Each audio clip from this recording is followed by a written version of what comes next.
How to fix Instagram comments not showing. Hello guys, so in this short video I'm gonna show you how to fix Instagram comments not showing easy and fast in less than 1 minute. So all what you have to do is simple. Just open the settings page on your phone as you can see right here, and now all what you have to do is very simple. Scroll down until you find this apps option, click on it and then click on apps. And now all what you have to do is very simple again. Just scroll until you find Instagram and click on it. And if you didn't find it, just go to the search bar and search for it. Click here and then go to the notifications management.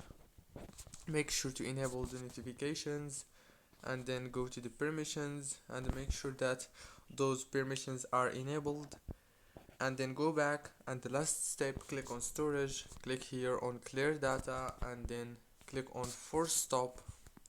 And now reopen Instagram, and congratulations, don't forget to like, subscribe.